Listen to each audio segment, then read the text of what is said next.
काय रे बाबा, कालच कामाला लागलास, आज का उशीर केला? हे बघ, असं काय करणार असशील ना तर पहिलं सांगतो, तुझ्यासारख्या माणसाची मला गरज नाही. अहो नाही मालक, अहो पाऊस होता म्हणून उशीर झाला हो. अंगावर एक थेंब दिसला पावसाचा आणि मला काय कारण सांगतोस रे? अहो पावसात भिजू नये म्हणून झाडाखाली थांबलो होतो मी.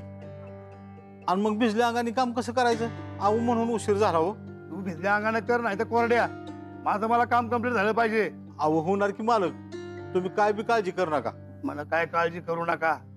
तुला माहिती आहे ना, 1 दिवसाचं काम नाहीये, 15 दिवसाचं काम आहे. अहो काल 1 दिवस झाला, आता उरलेल्या 14 दिवसातला रोजची रोज माल मी खाली करणार, त्याची माझी गॅरंटी बघा साहेब तुम्हाला. परत एकदा सांग, पक्क तुला कोण दुसरं काम कर नको? करशील एवढं सगळं काम? अहो करणार मालक काम, की माझा शब्द आहे तुम्हाला. तर मग सुरू, बघू तुझं स्पीड कसं आहे. चल चल.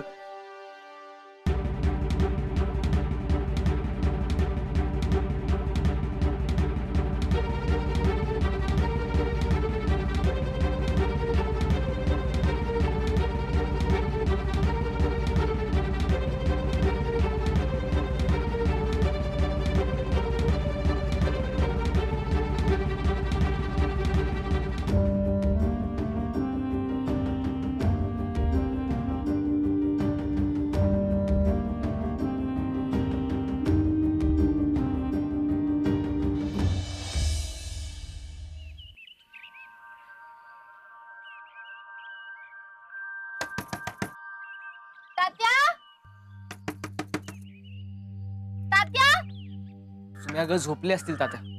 अरे एवढं उशीरपत्र झोपत नाही तात्या कधी. तात्या तुम्ही अगं झालं काय? अहो, बघा की मगापासून दार वाजवत्या हाक मारते तात्या दार उघडून झालं. आता काय सकाळ सकाळ झालं, या सूर्याला घरात बसलाय काय कळणार? तात्या तात्या काय आलं? तात्या दारच उघडत नाही. झोपलं असेल. एवढं उशिरापत्र कधी कुणी झोपत असतं का? तात्या सुमे साहेब, का हो सकाळी सकाळी? अरे सुमीला चैनच पडत नव्हतं आणि तात्यांची फारच काळजी वाटत होती म्हणून आलो. अहो सुरेश आतापर्यंत डाराडूर झोपला असेल, रात्री 10 पासून आता 7 पर्यंत. झोपाचा उपास आहे ना त्याचा. 10 ते 7 नव. आता टाइम किती झालाय बघ. अयो खरंच की, सुरेश जर आतापर्यंत झोपला असेल तर त्याचा उपास मोडलाच की. सुरेश, तात्या अरे उठ की सुरेश. आतापर्यंत झोपायचं म्हणल्यावर तुझी इच्छापूर्ती कशी पुरी व्हायची र? पायलट काहीतरी भानगड आहे बाबा. 15 दिवसाची काय भानगड आहे रे? अगं काय नाही, 15 दिवस आहे का नाही, रात्रीच्या 10 पासून सकाळच्या 7 पर्यंत झोपायचं, मध्ये आधी अजिबात उठायचं नाही. मग असं 15 दिवस झोपाचा उपास पाळला का नाही, तू पाळून बघ की तुझ्या पण सगळ्या इच्छा पुऱ्या होतील. अगं तू का बसतोस का आता? तू माझं डोसकं फिरू नकोस. तात्या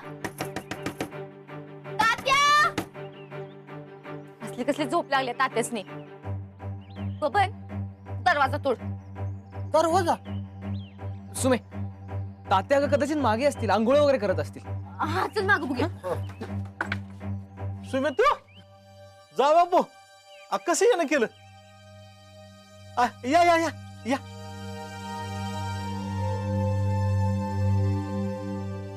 तात्या मला आधी सांगा, दरवाजा उघड्या एवढा टाइम का लागला? अगं झोपलो होतो सुमे मी. म्हणजे झोपाचा उपास मोडलास होय तू? नाही रे बाबा, मी बरोबर 7ला उठलो, या झाडून बिडून काढून परत झोपलो होतो. नाही, खरं खरं सांगा, दार उघड्या एवढा उशीर का झाला? असं सांगितलं की तुला आता झोपलो होतो म्हणून. त्याच्या 10 पासून 7 पतूर झोपला होता तुम्ही, मग परत कसली झोप हो? अगं आता सकाळी सगळीच कामं झाली, मग आता काय करायचं, मग परत झोपलो मी. झोपला का? एवढं होतं तर सकाळ सकाळी फिरायला जायचं होतं, चालायला जायचं होतं. झोपला का मग परत? तात्या मला खरं खरं सांगा. की पोरगी का नाही, लगीन झाले तरी माणसाला सुखान राहून देत नाही. सासूरवास लावला नुसता हिनी मला. जाऊ बापू, तुम्ही तर सांगा केला समजून. आता माणसाने झोपायचं बी नाही होय. सुमे, तू उगाच एवढीशी गोष्ट मोठी करते. नाही पाहिलं, तात्यांचं गणित कुठतरी हुकते. मला काय ह्यांचं खरं वाटण झालं. तुला कायम तुझंच खरं वाटत असतं. अगं कधीतरी दुसऱ्यांचंही ऐकत जा. बरोबर बोला बघा जावा भाऊ तुम्ही. अहो ह्या पोरला काही कळतच नाही. मला सगळं कळतंय आणि मला खरं समजल्याशिवाय इथं कुणी बी हालायचं नाही. अगं सुमे, मला कामाला जायचंय. हा, मला पण बंगल्यावर दुट्टीला जायचं. इथनं कुणी हालायचं नाही म्हणजे नाही. तात्या सांगा. सुमे, आता तू कामाच्या माणसाचा खोळा करायला लागली होय. मला खरं काय ते सांगा. जावा बापू, आता तुम्ही सांगा या पोरीला. तुमचं जर ऐकत नसेल ना, मी आता हिरीत जाऊन जीव देतो. नुसता सासरवाज मांडला ह्या पोरीने. कसला? सुमे पास हट्टीपणा सोड आता. तर किती स्वतःच खरं करशील? तात्या एवढे कळवळून सांगतायत तर जरा विश्वास ठेव ना त्यांच्यावर. बघा की तर. अरे पण पहिले सुमे पास, मला काही ऐकायचं नाही आता. माझा तात्यांवर पूर्ण विश्वास आहे. ते अजिबात खोटं बोलत नाही. होय का? चला मग आता घरी आणि करा तुम्हाला काय उपास करायचंय ते. मला जर खरं कळलं ना मग बघा. बरं आता असू दे, पण आता सगळी मिळून आपण चहा खारी खाऊ. हा? हात बसा तुम्हीच.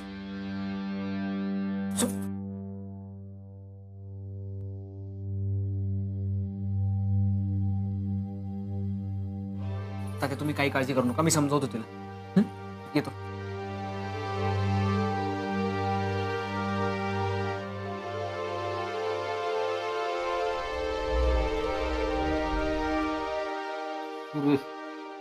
झोपचा उपास करायचं लयच अवघड आहे गाड्या. पण मी म्हणतो 10 ते 7 झोपून पण परत कशी काय झोप लागली रे तुला? सुमी गेली आणि आता तू का?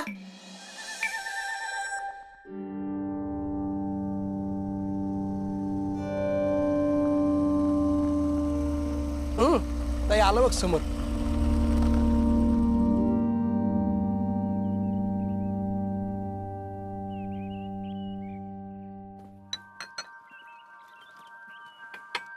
समर, अरे कुठे गेला होता तेवढ्या सकाळी? सुमीच्या घरी गेलो होतो. सुमीच्या घरी एवढ्या सकाळी सकाळी काय विशेष? तात्यांना भेटायला. अरे मग त्यांना बोलून घ्यायचं ना. तुम्ही कशाला गेलात एवढ्या सकाळी सकाळी? तात्यांची तब्येत ठीक नाही असं कळलं म्हणून गेलो होतो मामासाहेब. अरे बापरे, काय झालं? सुरेश रावांच्या तब्येतीला बरे आहेत ना ते? काय अजून नीट कळलं नाही. ओके. अजून नीट कळलं नाही काय?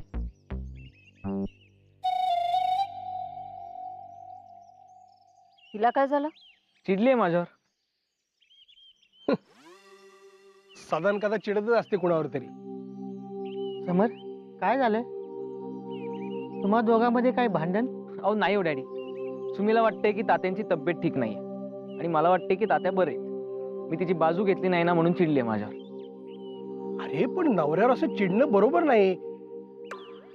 त्याचा मान राखलाच पाहिजे, हो की नाही ताई? हो बरोबर. तुम्ही समर सोबत जा, त्याला राजकारणाची ओळख करून द्या. ह्यांना आज बरोबर घेऊन जा रे. ताई ते कशाला? मी करून देतो ना राजकारणाची ओळख. अरे तू आहेसच रे, पण ह्यांचा पण काहीतरी फायदा व्हायला पाहिजे ना समरला. तुम्ही सगळे सोबत जा. काय हो? हो जातो ना. मग आता आवरा. हो चल समर.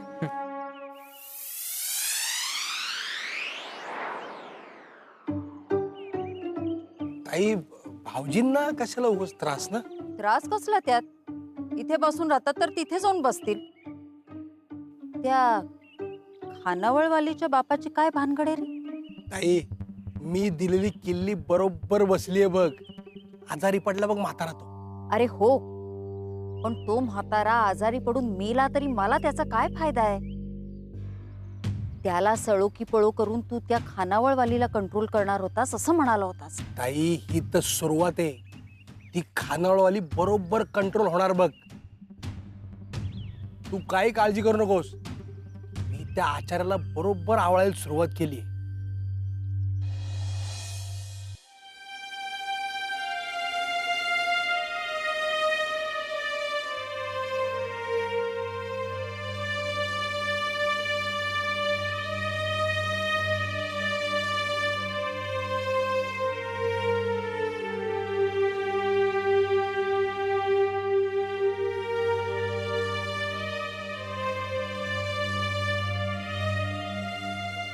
काय सुरेश, झाला का नाही चहा खारी?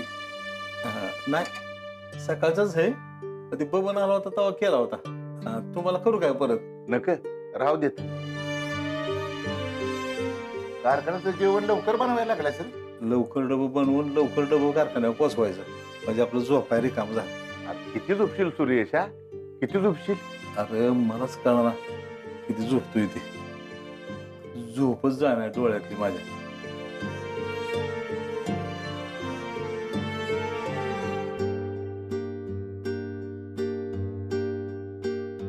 अरे अरे अरे मीठ किती टाकतोय?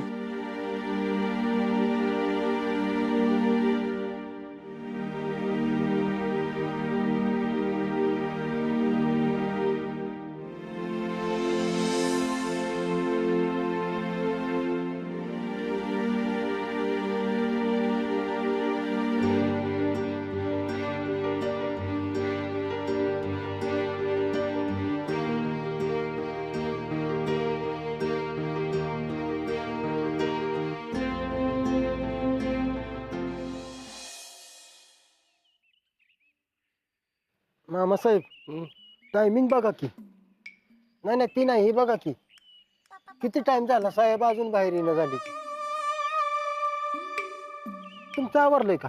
काय असं का म्हणून करताय? कारखान्यावर जायचं नाही व्हय? मूड नाही माझा आज. मामासाहेब असं कसं? आता साहेबांचा पीए म्हणल्यावर जायला नको व्हय? बबन, माझा मूड नाही सांगितलं ना तुला. हो.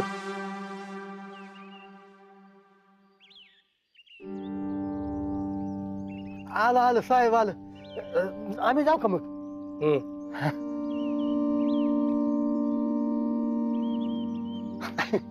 साहेब निघूया का आपण? हो निघूयात ना. फक्त सुमीला सांग आपण निघतोय म्हणून. तुम्ही आतनच आला ना, मग तिथले तिथं पटापट सांगायचं नाही व्हय? अरे ती बोलते कुठे पण माझ्याशी. आले आले. मला माहित होतं सुमी मला निरोप द्यायला येणार म्हणून. मामांजी तुम्हाला काय आणू जेवण? अगं तू जे बनवते ते सगळंच चांगलं असतं, काही आण. मला मस्त मेथीची भाजी हवी आज. बबन मेथीची भाजी संपल्या म्हणून सांग तुझ्या साहेबाला. आता तुम्ही जवळ जवळ उभा आहे, तुम्हीच सांगा की. तुला सांगितलं तेवढं कर. बर मेथीची भाजी संपली. कडू कारले घेऊन येते म्हणून सांग. साहेब कडू कारलं घेऊन येते म्हणून सांग तुझ्या साहेबाला. कडू कारलं चालेल का? चालेल का नाही आणणार आहे म्हणून सांग. बर साहेब कडू कारलं आणणार आहे.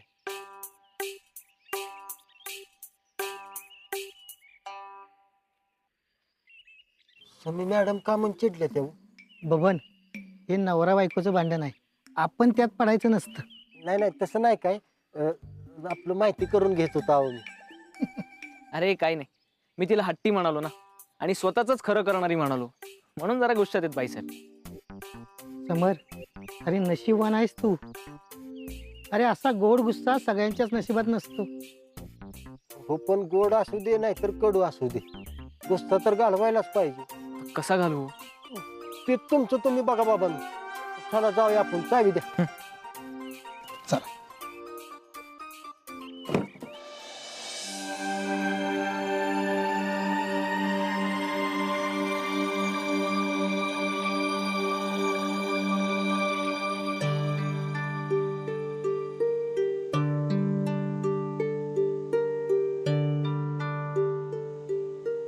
आणि तो 3 नंबरचा जो बॉयलर आहे का नाही त्याचं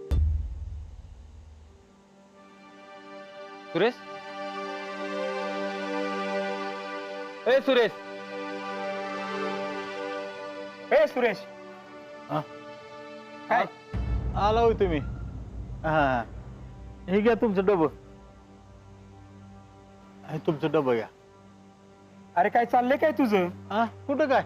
डबा काय पाठचं उठून बनवतो का काय तू? एवढी झोप कशाने येते रे तुला? मग काय माहिती. ए सुरेश, आणि तुझा उपास आहे ना रे, रात्री 10 ते सकाळी 7 झोपायचा. होय हाय तर. मग आता बी कशी काय झोप येते तुला? काय माहिती साहेब, पैसेवाल्याकडे जसं पैसे येतात तसं झोपणाऱ्याकडे झोप येते वाटतंय. हा तसंच असत. चला येऊ का मी? बाकी मेंबरांनी डबं द्या बरं काही.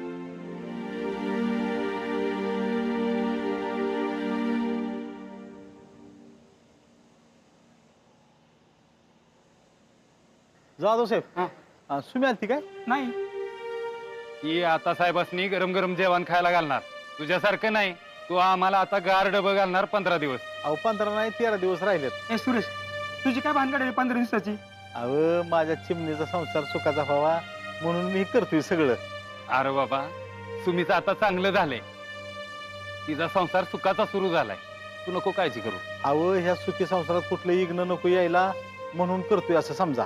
तुझं काहीतरी वेगळंच असतं बाबा सुरेश. आता कसलं विघ्न येणार आहे?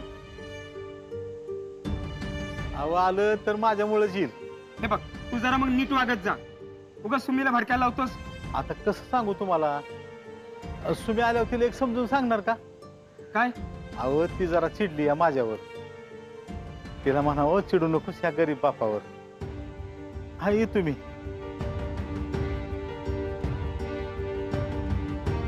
समर, राजकारण सगळ्यात महत्वाचं असतं. ते माणसं जोडतं. हो, सुमी पण हेच सांगते. कारण शेवटी तेच लोक आपले मतदार असतात ना. बरोबर. आणि माणसं जोडणं हे काही साधं सुद्धा काम नाही. एक्झॅक्टली, हेच सुमी पण सांगत असते. माणसं जोडणं फार अवघड आहे. अरे माणसं जोडायची म्हटलं ना तर त्यांच्यात मिसळलं पाहिजे आणि त्यांच्यातच एक झालं पाहिजे. हेच सांगत असते सुमी पण. ती म्हणते की माणसांमध्ये मिसळत जा, त्यांच्याशी बोलत जा. माणसांना 4 आपुलकीचे शब्द बोललो ना की त्यासाठी ते काहीही करायला तयार होतात. वा, हे पण सांगितलं का तिनं? हुशार आहे मुलगी. पहिल्यापासूनच. सुमी कडक स्वभावाची जरी असली ना तरी तिला माणसं कशी सांभाळायची हे बरोबर माहिती. हो, आणि आपुलकीचे 4 शब्द फक्त महत्वाचे नसतात. एक नेता म्हणून तुला माणसांच्या अडचणी सोडवाव्या लागतील. हे नाही सांगितलं सुमी मॅडमनी. सांगितलं बबन, नाहीतर आपण ते आरोग्य शिबिर केलं असतं का? हा ती वय. काय झालं माहितीये का साहेब? सुमी मॅडम आम्हा दोघाला जेवणच देत नव्हत्या. म्हणले की आधी काम करून द्यावा मगच जेवण देते. मग मी काम हुडकून आणलं आणि त्यातनंच समर साहेबांनी शिबिराचं प्लॅनिंग केलं. हो, फारच हुशार आहे सुमन.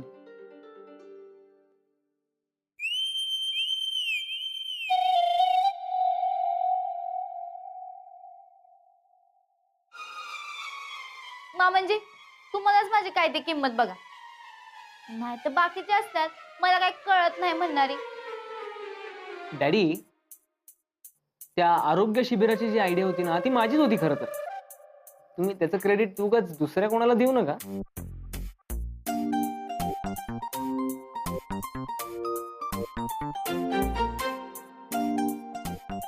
बाबा, खाऊन घ्यायला सांग तुझ्या हुशार साहेबाला. म्हणजे मी तुम्हाला वाटते.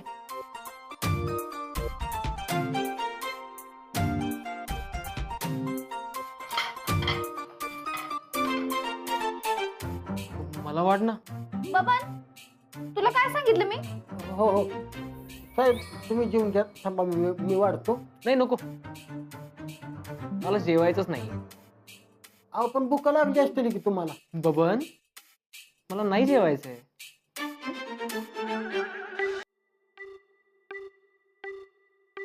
साहेब, साहेब ऐका की. थांब, तुला जेवायचं नाही? पण साहेब, त्याला भुका नसते. काय वाजले का तुमच्यात?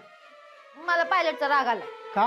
अहो बघा की, सारखं तुला कळत नाही. माझी काही किंमतच नाही त्याला. अगं असं काही नाही. असंच आहे. आता कसं म्हणलं बघितलं ना व, शिबिराची आयडिया त्याची आहे म्हणून. मी कुठं म्हणलं माझी आहे? नाही, उलट तुझ्यामुळेच शिबिर झालं असं म्हणत होता समर. आणि मी जे जे त्याला सांगत होतो ना ते तू आधी शिकवलंय त्याला.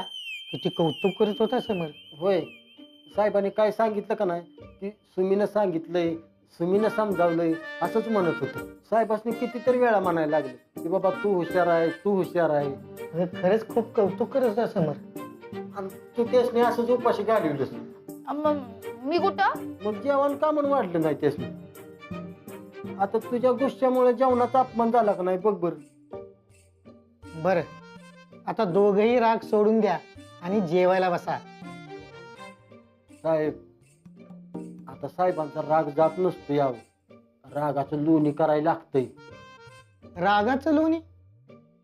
ते कसं? कसं ग? सांग सुमी, कसं करायचं? मी आणि बबन मिळून समोरच्या रागाचं लोणी करतो. नाही, तसं नाही ते. मग कसं आहे सांगितल्याशिवाय आम्हाला कसं कळणार ग? तुम्ही दोघे जेवून घ्या, मी बघते पायलटला. अयो, बघते म्हणजे ते गुस्स्यावालं बघते नाही ना ग. नाही रे बाबा, तुम्ही जेवा, मी बघते पायलटच्या रागाचं.